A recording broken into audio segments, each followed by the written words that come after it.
Tout d'abord, un remerciement bien senti à tous les partenaires, tous les commanditaires qui ont bien voulu être de la traversée quelque peu houleuse de cette édition. Nous avons fait confiance. Au bout du compte, on est arrivé à bon port, porté par les brises imaginaires des artistes invités, et grâce aussi, entre autres, aux vigies des organisatrices tout-terrain que sont la Gabou, la capitaine de l'Échappée Belle, à Wina, Noémie, à toute l'équipe derrière ce festival, aux techniciens, aux bénévoles. Merci beaucoup d'avoir été là, d'avoir porté le projet jusqu'au bout.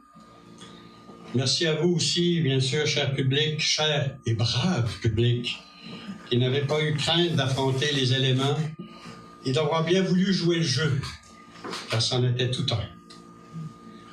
En effet, pour faire face à la peur ambiante, les compagnons ont, après un moment d'hésitation, décidé de maintenir l'événement en solidarité avec les artistes durement mis à l'épreuve et aussi en solidarité avec le public en manque de moments d'humanité. Nous avons donc fait appel au sens de la piraterie qui nous habite tous un petit peu quelque part, j'espère, pour se rebeller et faire un pied de nez à la bibite pour la défier. Nous l'avons trimballé de guet-apens en traquenard, en l'attirant dans des nowhere, dans des lieux cachés improbables, dans une vraie maison hantée, dans des forêts remplies des esprits des lieux, dans des labyrinthes d'histoires rocambolesques, pour qu'elle, la bibite, finisse par perdre le nord, qu'elle nous laisse respirer, et peut-être qu'elle puisse y puiser quelque sagesse. Enfin, c'était tout un audacieux plan de match pour nous faire oublier, ne serait-ce qu'un instant, sa funèbre mission. J'espère que ça a marché pour vous aussi. Merci.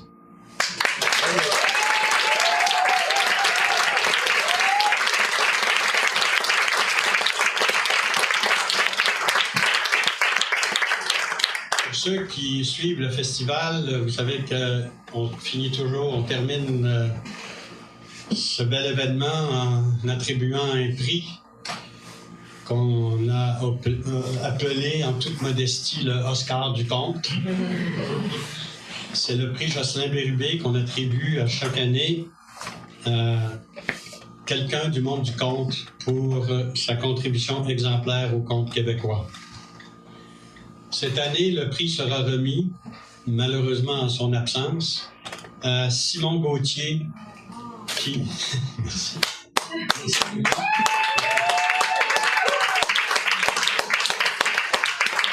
Il a souvent fait état de ses contes, de ses histoires, de son énergie ici.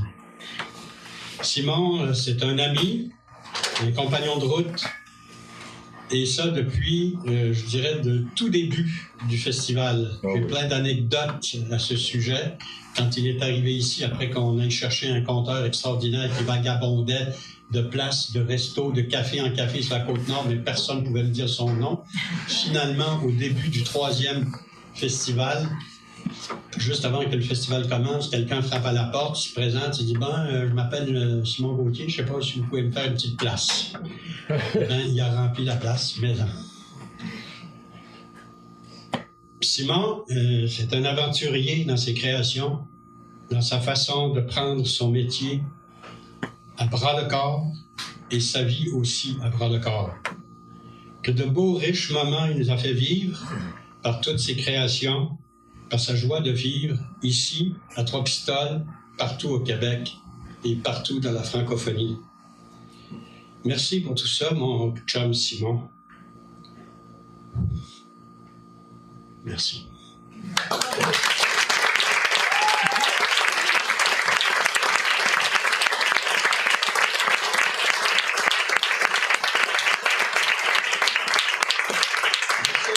Dans la salle, il y a plusieurs compagnons de route de Simon. Et peut-être je les inviterai, si le cas leur a dit, de venir faire un petit témoignage. Alors, peut-être 3 par 3, parce qu'on ne peut pas être vraiment plus à cause des de ce dont on a parlé. Donc, 3 par 3 peut-être, venir faire un petit témoignage ici.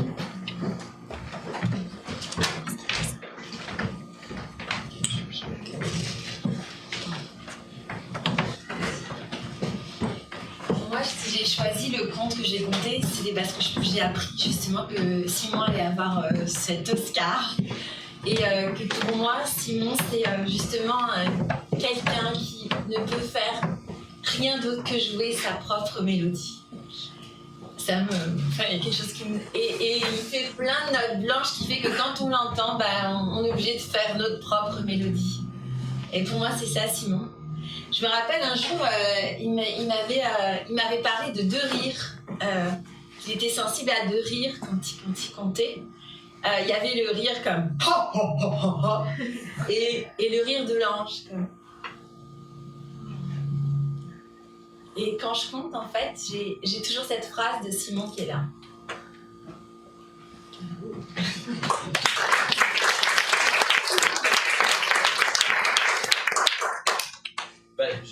Je serai bref, je connais pas tant Simon personnellement, bien qu'on se soit croisés sur différentes affaires, mais la première fois que je l'ai vu, j'étais alors, j'étais même pas compteur, je pense à l'époque, ou du moins un tout petit compteur de 4 pieds 2.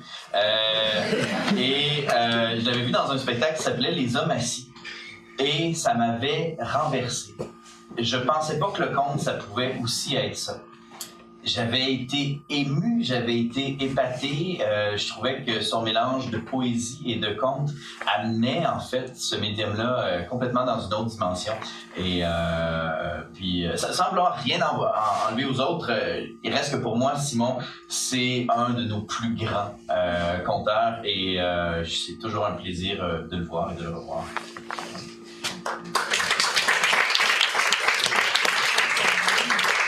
Simon, c'est le conteur des onomatopées. C'est le conteur qui tourne toujours quand il raconte. Il est toujours en mouvement dans la vague. Mais Simon, pour moi, c'est surtout le gars qui a peur de rien. Ce gars-là m'a raconté justement dans la loge d'un show des Hommes assis que quand il partait en tournée, il se montait sa tournée au fur et à mesure. Son concept, fou. Parce que l'homme est fou. Il est beau, il est fou. Le gars, Simon, il rentrait dans un bar, en France. Il dit au barman, je vais juste te prendre 10 minutes pour faire un compte à ta gang. Si c'est bon, je reviens dans 14 jours pour faire un show complet. Bon, déjà, c'est pas pire, mais imaginez-vous demander à un bar plein de Français sous du bon pinard de se taire et d'écouter 10 minutes un Québécois qui débarque. Le lendemain, 2e bar, si c'est bon, je reviens dans 13 jours. Le lendemain, si c'est bon, je reviens en 12 jours. Et comme ça, jusqu'à ce qu'ils disent, si c'est bon, je reviens demain. Et comme ça, au retour, il se faisait une tournée, petit pas par petit pas.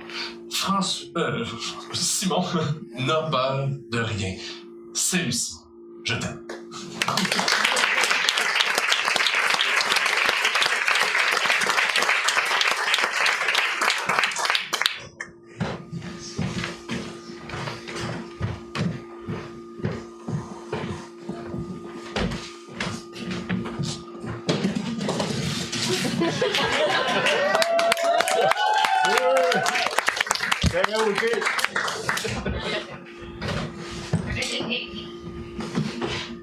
Mon thé, là, je vais pas être toute seule.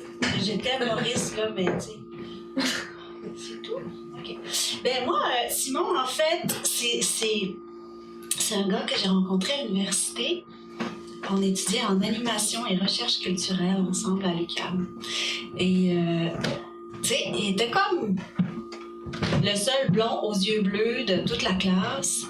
Puis, lui, quand il prenait la parole, c'est comme s'il y avait de la lumière qui sortait de son corps. Puis, pour moi, Simon, c'est toujours resté vraiment un soleil dans ma vie. Je ne l'ai pas croisé régulièrement, mais c'est resté un ami profond. Il est devenu ami avec mon conjoint et rit ensemble. Vous avez lu le gars que j'ai un petit peu frenché tantôt. Ces gars-là, ils se regardent, ils partent à rire. Moi, je comprends jamais rien. Je me dis, il se passe de quoi? Simon émane de la lumière, c'est un soleil.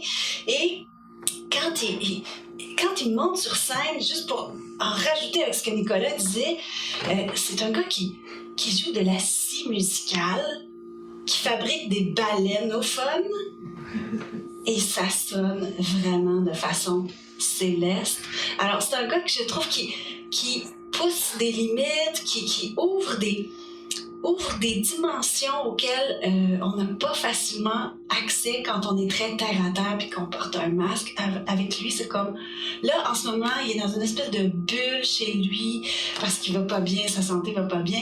Mais là, il mange des fruits, des jus de fruits. Il se fait des tonnes de jus de fruits. Il est heureux, il met de la lumière partout. On se dit, mais Simon, t'es tellement extraordinaire. Fait qu'on aime beaucoup notre Simon.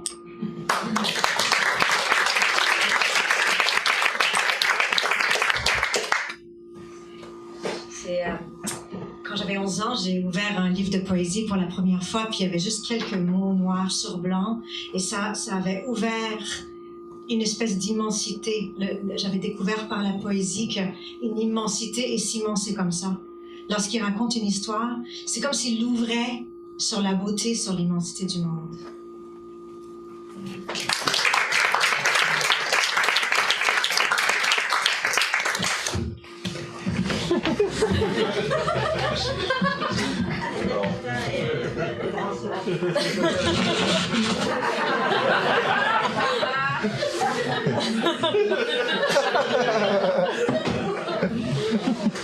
Simon, pour 10 personnes de la Mauricie, c'est l'étincelle.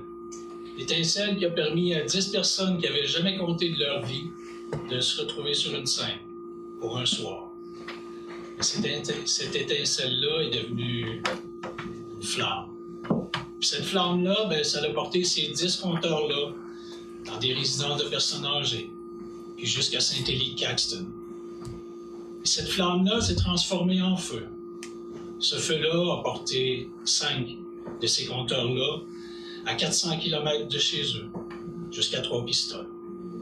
Aujourd'hui, je vais accepter le prix au nom de Simon.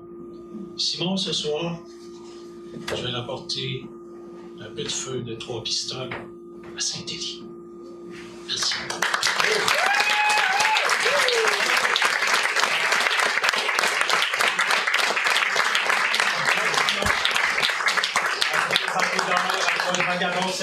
Merci.